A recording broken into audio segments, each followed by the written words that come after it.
Dear students, today in this lecture of web technology, we will study the ASP.NET server controls and ADO.NET. Students, आज के इस class में हम पढ़ेंगे ASP.NET के जो सर्वर कंट्रोल्स हैं उनके बारे में, कौन कौन से कंट्रोल होते हैं उनके बारे में पढ़ेंगे, और ADO.NET यानी कि एक्टिवएक्स डेटा ऑब्जेक्ट .NET क्या होता है उसके बारे में पढ़ेंगे। तो आइए चलते हैं टॉपिक की तरफ। टॉपिक में जो है पहला है ADO.NET सर्वर कंट्रोल्स। तो web server controls are special tag of ASP.NET understood by the server. जो वेब सर्वर है या सर्वर कंट्रोल्स हैं, ठीक है, वेब सर्वर के जो कंट्रोल्स हैं वो स्पेशल ASP.NET के टैग्स हैं जो कि सर्वर के द्वारा अंडरस्टूड, मतलब सर्वर उन्हीं को समझ पाता है। यानी कि ASP.NET के स्पेशल टैग हैं ये, जिन्हें सर्वर समझता है। ठीक है, लाइक HTML सर्वर कंट्रोल, जैसे कि एक्टिव HTML के सर्वर कंट्रोल्स होते हैं, उसी तरीके से web server controls are also created on the server. तो वेब सर्वर कंट्रोल के जो टैग्स होते हैं वो भी सर्वर पर क्रिएट किए जाते हैं। And they require a run at server attribute to work, और उनके लिए एक run at equal to server attribute use होता है वर्क कराने के लिए। ठीक है, समझ में आया। जैसे कि हम HTML सर्वर के कंट्रोल्स को यूज़ करते हैं, उसी तरीके से वेब सर्वर के कंट्रोल्स को भी क्रिएट करते हैं सर्वर पर, और उन्हें वर्क कराने के लिए run at equal to server attribute का यूज़ करते हैं। ठीक है, next, however web server controls do not necessarily map to any existing HTML elements and they may represent more complex elements।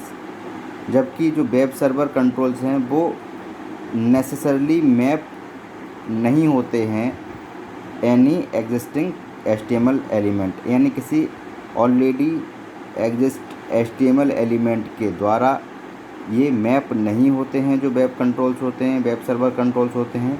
And they में represent more complex element, ये more complex element represent करते हैं। Okay, mostly all web server controls inherit from A common base class. Mostly जितने भी server controls होते हैं, web server controls होते हैं, वो कॉमन बेस क्लास से इनहेरिट होते हैं। ठीक है, namely the web control class define इन, और जो वेब कंट्रोल क्लास है वो किसमें डिफाइन होता है, system.web.ui.web कंट्रोल्स नेम स्पेस में डिफाइन किए जाते हैं। ओके, तो ये तो हमने जाना कि वेब कंट्रोल्स क्या होते हैं, सर्वर कंट्रोल्स क्या होते हैं। अब बात करते हैं the following table describe the web server control. कुछ वेब सर्वर कंट्रोल्स की बात करते हैं, उनका काम क्या होता है। ठीक है, तो एक तरफ मैंने ये टेबल बनाई है, एक तरफ ये वेब सर्वर कंट्रोल्स के नाम है और दूसरी तरफ डिस्क्रिप्शन है कि ये क्या वर्क करते हैं। तो उसी के आधार पर जो पहला हमारा कंट्रोल है वो है AD रोटेटर। AD रोटेटर का काम है display A sequence of images, यानी कि जो भी वेब पेज में इमेजेस हैं उनके सीक्वेंस को डिस्प्ले करना इस AD रोटेटर का काम है। Clear. Second is button. Button का मतलब है डिस्प्ले ए पुश बटन। जब हमें पेज में कोई पुश बटन डिस्प्ले कराना होगा तो हम बटन का यूज़ करेंगे। देन कैलेंडर, डिस्प्ले ए कैलेंडर, जैसे कि नाम से पता चल रहा है, अगर वेब पेज पर हम कैलेंडर डिस्प्ले कराना चाह रहे हैं तो कैलेंडर कंट्रोल का यूज़ करेंगे। कैलेंडर डे, यानी कि डे भी डिस्प्ले कराना चाह रहे हैं कैलेंडर के साथ साथ, तब हम इसका यूज़ करेंगे। चेक बॉक्स, चेक बॉक्स का मतलब है डिस्प्ले ए चेक बॉक्स। जब हम कोई चेक बॉक्स डिस्प्ले करना चाहते हैं तो इसका यूज़ करेंगे। ठीक है, चेक बॉक्स तो आप जानते ही होंगे क्या होता है। देन चेक बॉक्स लिस्ट, और उसके बाद जो नेक्स्ट है वो है check box list. Check box list creates a multi selection check box group. Check box list जो है वो एक multi selection check box group create करता है। ठीक है। Data grid, display field of a data source in a grid, और display field of a data source in a grid, यानी एक ग्रिड में डेटा सोर्स के फील्ड को डिस्प्ले करता है। और नेक्स्ट है डेटा लिस्ट। डेटा लिस्ट का मतलब है displays items from a data source, यानी डेटा सोर्स से आइटम को डिस्प्ले करना बाय यूजिंग टेम्पलेट्स, यानी टेम्पलेट्स का यूज़ करके डेटा सोर्स के आइटम्स को, डेटा सोर्स से आइटम को डिस्प्ले करना। Okay, then next is drop down list. Drop down list creates a drop down list is use to. Drop down list किस लिए यूज होती है? कोई भी वेब पेज में जब हमें ड्रॉप डाउन लिस्ट क्रिएट करनी हो तब हम इसका यूज़ करेंगे। Then next is hyperlink. Hyperlink का मतलब है क्रिएट ए हाइपरलिंक। जब हमें हाइपरलिंक क्रिएट करना हो तब हम इस कंट्रोल का यूज़ करेंगे। ये जो मैं बता रहा हूँ इस साइड सारे कंट्रोल्स हैं, जैसे हम वेब सर्वर कंट्रोल कहते हैं, और ये इनकी वर्किंग कहें या डिस्क्रिप्शन कहें, ठीक है। देन इमेज की बात करें तो image displays an image. Image जो है वो किसी भी इमेज को डिस्प्ले करने के लिए यूज़ होता है। और इमेज बटन ये यूज़ होता है डिस्प्ले एक क्लिकेबल इमेज, यानी कि ऐसी बटन, ऐसी इमेज जिसे क्लिक करके हम आगे किसी भी वेब पेज को पर जा सकें, यानी कि ऐसा बटन इमेज बनाना जो क्लिक की जा सके, ठीक है।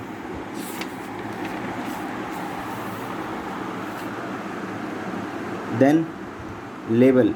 लेबल में देखें तो display static content which is programmable, मतलब ऐसे कंटेंट को डिस्प्ले करना, स्टैटिक कंटेंट को डिस्प्ले करना जो कि प्रोग्रामेबल हो, यानी कि जिसमें प्रोग्राम हम कर सकें और चेंज मॉडिफिकेशन कर सकें। Link button. लिंक बटन का मतलब है create a hyper link button, यानी कोई एक हाइपर लिंक के बटन को क्रिएट करना वेब पेज में, इसके लिए लिंक बटन का यूज़ करते हैं। Then list box. List box का मतलब है क्रिएट्स ए सिंगल और multi selection drop down list, यानी सिंगल और multi selection drop down list create की जाती है इस लिस्ट बॉक्स के द्वारा। Then list item. List item के द्वारा create an item in A list, यानी एक लिस्ट में आइटम क्रिएट कराने के लिए हम क्रिएट आइटम, लिस्ट आइटम का यूज़ करते हैं। Then literal. लिटरल का मतलब है, लिटरल कब यूज़ करते हैं? जब हम displays static content which is programmable, जब हमें स्टैटिक कंटेंट डिस्प्ले कराने हों जो कि प्रोग्रामेबल हों, तब हम लिटरल का यूज़ करते हैं। Okay, next is place holder.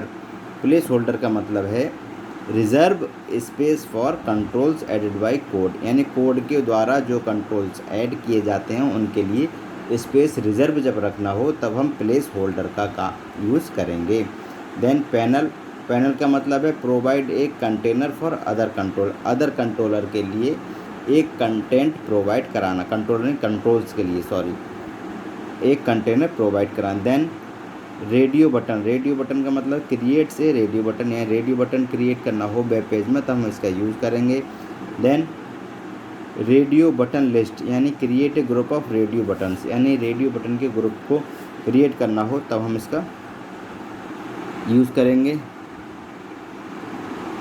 Bulleted list. Bulleted list का मतलब है क्रिएट ए लिस्ट इन बुलेटेड फॉर्मेट, यानी ऐसी लिस्ट क्रिएट करना जिसके आगे बुलेट्स हो, मतलब सर्किल हो, रेक्टेंगल हो, स्क्वायर हो, एरो हो, कोई भी बुलेट इसके आगे हो, ऐसे लिस्ट हमें क्रिएट करना, ये यूज करेंगे हम बुलेटेड लिस्ट के द्वारा, ठीक है। रिपीटर का मतलब है display A repeated list of an item, किसी भी आइटम की लिस्ट को रिपीट करना है, ठीक है। बाउंड टू द कंट्रोल, यानी कंट्रोल के द्वारा किसी भी लिस्ट को रिपीट करना, रिपीटर का यूज़ करके करते हैं। Then style. स्टाइल का मतलब set the style of control, जो भी कंट्रोल है उसके स्टाइल को सेट करना। And then last is table. Table का मतलब क्रिएट ए टेबल, जब हमें टेबल क्रिएट करनी हो तो टेबल का यूज़ करेंगे। तो अभी हमने देखा ये जो ASP.NET के वेब सर्वर कंट्रोल्स थे उनके बारे में, ये होते क्या हैं और कौन कौन से होते हैं, जो मोस्ट इम्पोर्टेंट और फ्रिक्वेंटली यूज़ होने वाले जो कंट्रोल्स हैं उनके बारे में आज हमने देखा। अब हम नेक्स्ट टॉपिक की बात करेंगे जो कि हमारे सिलेबस का लास्ट टॉपिक है, दैट इज़ ADO.NET। ADO.NET की बात करते हैं, आइए देखते हैं। ADO.NET provides a bridge between the front end control and the back and database. ADO.NET जो है वो एक ब्रिज प्रोवाइड कराता है किसके बीच में, front end control and the back and database. Back and database और फ्रंट एंड कंट्रोल के बीच में एक ब्रिज का काम करता है ADO.NET, जिसे हम ActiveX डेटा ऑब्जेक्ट.NET कहते हैं। The ADO.NET objects encapsulate all the data access operations and जो डेटा एक्सेस के ऑपरेशंस होते हैं वो ADO.NET के ऑब्जेक्ट्स के द्वारा इनकैप्सुलेट होते हैं। And the controls interact with these object, और कंट्रोल हैं वो इन ऑब्जेक्ट से इंटरेक्ट करते हैं टू डिस्प्ले डाटा, यानी डेटा को डिस्प्ले करने के लिए। Thus hiding the details of movement of data, यानी डेटा के मूवमेंट्स की जो डिटेल है उन्हें हाइड किया जाता है। अब इसका जो एक स्ट्रक्चर है उसे देखते हैं क्या है। The following figure shows the ADO.NET objects at a glance, यानी एक नज़र में हम ये देख लेंगे इस स्ट्रक्चर के द्वारा, फिगर के द्वारा कि ADO के जो ऑब्जेक्ट्स हैं वो कैसे काम करते हैं। तो ये मैंने स्ट्रक्चर बनाया है, देखिए। डेटा प्रोवाइडर है, इधर डेटा सेट है, ठीक। कनेक्शंस और कमांड की हम बात करें तो जो डेटा एडेप्टर है उसमें कौन कौन सी कमांड्स हमारी यूज़ होती हैं, select command, insert command, delete command और अपडेट कमांड, जिससे कि डेटा को हम सेलेक्ट, इंसर्ट और डिलीट कर सकते हैं। और इधर डेटा सेट ये क्या करता है, डेटा रिलेशंस के कलेक्शन को, यानी डेटा में आपस में क्या संबंध है उसे क्रिएट करता है। देन डेटा टेबल कलेक्शन, और उसके बाद डेटा टेबल कलेक्शन मतलब जो डेटा है उसमें कितनी रोज़ हैं कितने कॉलम हैं वो कैसे क्रिएट करना है उसकी डिटेल होगी, जैसे कि डेटा टेबल, डेटा रोज़, डेटा कॉलम, डेटा कॉन्स्टेंट्स, ये सारी चीज़ें, ठीक है। और ये सारे किससे स्टोर, डेटा स्टोर के पार्ट में जाएंगे और फिर डेटा रीडर, ठीक है। इस तरीके से ये देखिए स्ट्रक्चर आपको बता देगा किस तरीके से ADO.NET वर्क करता है। तो स्टूडेंट्स आज के टॉपिक में इतना ही। आज आपका ये जो सिलेबस है वेब टेक्नोलॉजी का कंप्लीट हुआ, कल से हम इसके रिवीजन क्लास को पढ़ेंगे। Okay, thank you students.